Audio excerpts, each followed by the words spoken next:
今日帶大家試下新蒲崗8間牛腩麵嘅水準。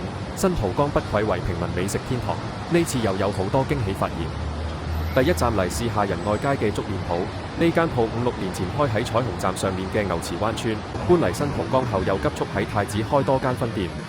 即刻叫碗牛腩麵試下，呢一碗份量真係多到你唔信，唔係好似其他地方嘅牛腩一係一小塊一小塊，一係一片片好似食生牛肉麵咁，而係切成一大嚿一大嚿，啱晒食肉獸。咁樣嘅牛腩切法係出自傳統車仔麵檔，喺而家食材價格不斷飆升嘅當下，咁樣豪氣嘅切法已經買少見少，間間餐廳都喺度鬥如何偷減份量。見到呢度嘅牛腩誠意滿滿，真係非常驚喜。食第一啖已經滿滿嘅回憶翻晒嚟，呢啲喺舊式車仔麵檔比較常見嘅牛腩，而家已經越嚟越少。呢啲牛腩同其他粉麵鋪嘅牛腩有咩唔同呢？第一個唔同當然係大大塊好麻甩，係用鉸剪去剪牛腩，唔會好似一些餐廳切到好薄，非常少加子氣。第二個唔同嘅係會將新鮮牛雜擺落去一齊煮，而唔係單獨煮牛腩。牛腩可以吸收牛雜嘅獨特風味，加埋五香滷水料，味道更加濃郁有層次。第三個唔同就係烹煮時間會更加耐，咬落去嘅時候啲肉真係可以喺口裏面融化。成日講緊嘅牛腩打柴，傳統車仔麵檔嘅膠剪牛腩冇呢一回事。膠剪牛雜周圍都有，但膠剪牛腩只能夠喺黃大仙區內鐵皮屋區揾到，買少見少。而呢一間粥麵鋪又的確係喺牛池灣村鐵皮屋區搬過嚟，遲啲其他鐵皮屋拆晒之後，可能只能夠喺度揾到呢種經典牛腩嘅味道。如果你中意軟熟牛腩，咁呢間粥麵鋪一定可以滿足你嘅全部期望。牛腩熬煮得啱啱好，做到入口即溶嘅同時保留咗一定彈性，接近豬肉肩胛骨嘅肉質，即係一般用嚟煲湯嘅西施骨。呢啲牛腩肥瘦適宜，口感比起偏瘦嘅牛腩更加有層次，搭配埋甘甜嘅骨湯真係一流享受。而呢一碗只需要36蚊，性價比咁高，今時今日邊度仲可以揾到呢？呢度嘅牛腩真係每一塊都係大大嚿，全港真係只會喺黃大仙區揾到呢種加大碼牛腩，大大塊提供嘅口感真係無可匹敵。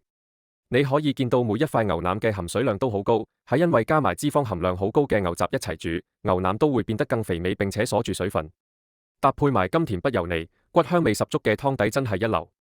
而家好多粉麵鋪都係用味精粉溝水就當係湯底，寡淡單調嘅味道令人難以接受，所以是道好味用心嘅骨湯湯底真係好有驚喜。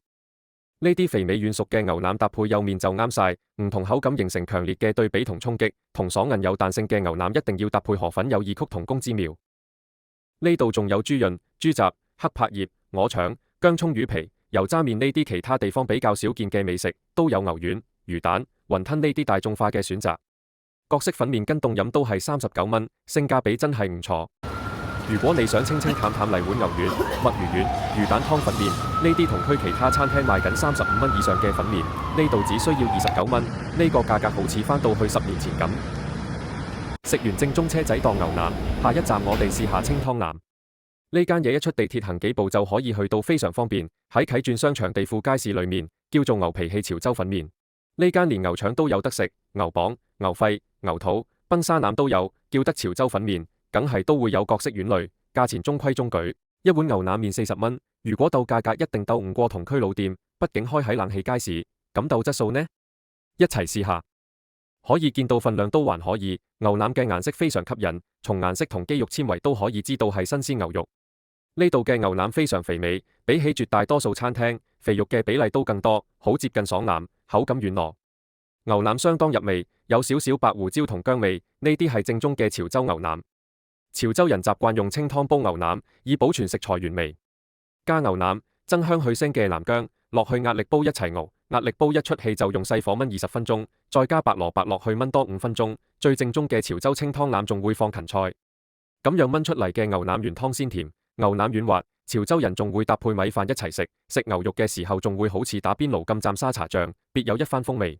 呢度嘅店名叫潮州粉麵，但牛腩麵冇加芹菜冇蘿蔔，都係叫港式清湯腩適合啲。講返牛腩，口感偏軟糯，而且由於脂肪含量較高，所以特別綿滑。可以見到紋理鬆散，比較容易咀嚼，一睇就知鬆肉嘅時候花咗好多功夫，甚至有可能要敲打牛肉去整鬆散啲。而效果係立竿見影，咬落去完全不費功夫，肌肉纖維唔會好實好硬，口感一絕。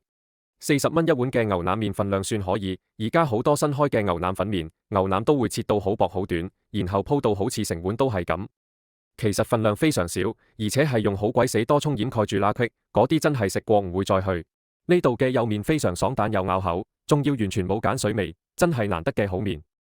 搭配充滿豬骨香味嘅濃郁湯底，雖然湯底會偏鹹少少，但都唔會太影響整體嘅體驗。呢間整體可以俾8.5分。接住落嚟，我哋試下康強街嘅英記。之前有影片已經介紹過佢哋嘅牛腩米，今次就唔再重複試啦。呢間有超過30年歷史嘅小店，豬油撈麵非常出名。今日就試下都有落豬油嘅筋腩鹵粗。呢份49蚊嘅筋腩鹵粗，份量非常足，醬汁裹住飽滿嘅牛腩牛筋，真係非常吸引。呢間店原先叫英記美點小食，而家改名叫英記巷仔雲吞麵，開業超過30年。曾經喺2016年上榜米芝蓮港澳街頭小食榜，主要做附近街坊生意。老闆娘 Cindy 對客十分親切，嘢食都非常用心考究，麵食亦都份量十足，仲保留咗60年代嘅風味。講返嘢食啦，呢碟撈麵有搭配一碗湯，湯膽係用大地魚、蝦乾、羅漢果同埋甘草等材料熬煮3個鐘，味道甘甜濃郁，大地魚味十分突出。呢碟牛筋腩件件都係咁大嚿，牛筋炆得非常之嫩滑入味，肉質真係非常軟，完全冇黐牙嘅感覺，仲偶爾食到有少少酒香同香料香味。其實牛筋只要夠嫩滑同入味，基本上都算好食。呢度嘅牛筋絕對符合要求。牛腩同樣地都係好入味同嫩滑，一啲都唔柴，而且大大塊真係一試難忘。完全冇鹼水味嘅粗麵，配上鹹香得當嘅柱侯醬同埋牛腩牛筋同食非常惹味。呢碟牛筋腩真係大師級嘅水準。柱侯醬嘅創製與清朝一位名叫梁柱侯嘅廚師緊密相關。佢最初喺佛山祖廟附近開咗一間餐館，以其獨特嘅烹飪技藝同埋自製醬料而聞名。佢後來兼營醬料業務，並將呢種醬料命名為柱侯醬。